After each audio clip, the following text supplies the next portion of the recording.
बेटा, जरा मेरे लिए थोड़ा गर्म पानी ला दे, बहुत ठंड लग रही है। मुझे देर हो रही है, आप खुद ले लो। मैं रोज रोज आपकी सेवा नहीं कर सकता। एक छोटे से शांत गांव में एक बूढ़ी माँ रहती थी। उसका नाम था सरस्वती और उसकी पूरी दुनिया उसका इकलौता बेटा रोहन था। रोहन अब जवान हो चुका था, लेकिन जिम्मेदारी से कोसों दूर। वो आलसी, लापरवाह और काम से भागने वाला लड़का था। वहीं उसकी माँ सरस्वती दिन रात मेहनत करके किसी तरह घर चलाती थी। माँ, खाना तैयार हुआ कि नहीं? मुझे बहुत जोर की भूख लगी है। जवाब ना मिलने पर रोहन गुस्से में रसोई की ओर बढ़ा। अरे माँ, अभी तक खाना नहीं बना। बस बेटा, बन ही रहा है। पर तू ये बता, आज खेत पर गया था या नहीं? माँ, हर रोज वही सवाल। मैं कोई मजदूर नहीं हूँ, मुझे भी आराम चाहिए। बेटा, खेत ही तो हमारा सहारा है। अगर मेहनत नहीं करेंगे तो खाएंगे क्या? आजकल खेती में कुछ नहीं रखा। गांव के सब लड़के शहर जा रहे हैं और एक आप है जो मुझे कहीं जाने ही नहीं देती।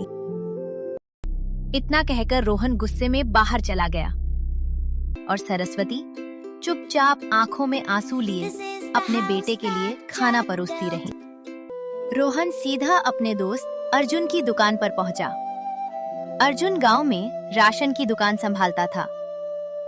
अरे अर्जुन, तू तो मजे में है यार। दुकान में बैठो और पैसे कमाओ। मजे में नहीं हूँ भाई, ये सब जिम्मेदारी है। पिताजी की तबीयत ठीक नहीं रहती, इसलिए दुकान भी मुझे ही संभालनी पड़ती है। अर्जुन की बात सुनकर भी रोहन पर कोई असर नहीं पड़ा। मुझे तो ये सब नहीं करना। मैं तो बस आराम की जिंदगी जीना चाहता हूँ। रोहन, माँ बाप के लिए जिम्मेदारी उठाना बोझ नहीं, फर्ज होता है। बस बस, शुरू मत हो जा ज्ञान देने। मैं यहाँ आराम करने आया हूँ, भाषण सुनने नहीं। अर्जुन समझ गया, रोहन अभी भी अपनी गलतियों को समझने के लिए तैयार नहीं है। देख भाई, आज नहीं तो कल तुझे अपनी माँ का सहारा बनना ही पड़ेगा। ठीक है, मैं चलता हूँ। वैसे भी मुझे भूख लग रही है। इतना कहकर रोहन वहाँ से चला गया और अर्जुन उसे जाते हुए बस चिंता भरी नजरों से देखता रह गया। वो समझदार, मेहनती और जिम्मेदार लड़का था। अपने बीमार पिता की सेवा और घर की जिम्मेदारी सब कुछ वो अकेले निभा रहा था। शाम होते होते रोहन घर लौट आया, लेकिन आज घर में अजीब सी खामोशी थी। जब वो अंदर गया तो उसने देखा उसकी माँ सरस्वती बिस्तर पर लेटी हुई थी और बहुत कमजोर लग रही थी। माँ, मैं आ गया, खाना दे दो, बहुत भूख लगी है। बेटा, आज मेरी तबीयत ठीक नहीं है, मैं कुछ बना नहीं पाई। रसोई में सुबह का बचा हुआ खाना है, उसे गर्म करके खा ले। माँ की हालत देखकर भी रोहन को सिर्फ अपनी भूख की चिंता थी। ये भी कोई बात हुई? आप खुद भी नहीं खाई, मेरे लिए भी कुछ नहीं बनाया। रोहन गुस्से में रसोई में गया, बचा हुआ खाना गरम किया और बिना कुछ सोचे चुपचाप खा लिया।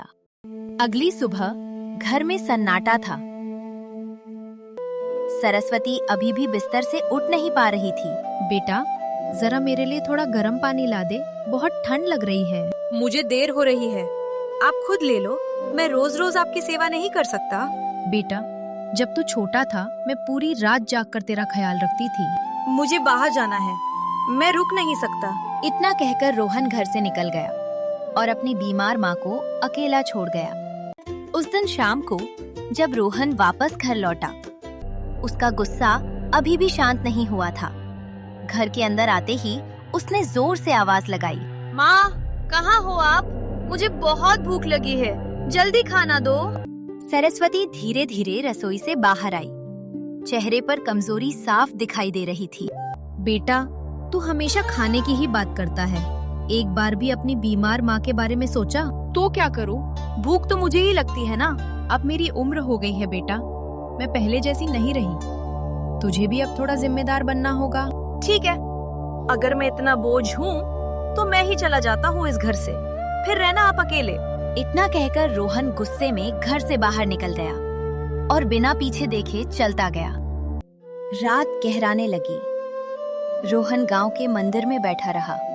लेकिन उसके मन में बेचैनी बढ़ती जा रही थी। उसे भूख भी लगी थी और घर की याद भी आने लगी थी।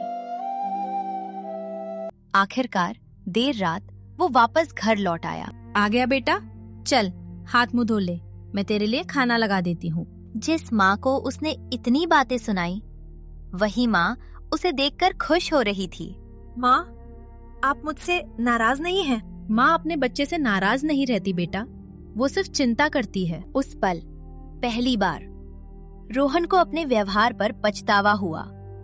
उसे समझ आ गया, दुनिया में माँ के प्यार जैसा कुछ भी नहीं होता। माँ का दिल बहुत बड़ा होता है।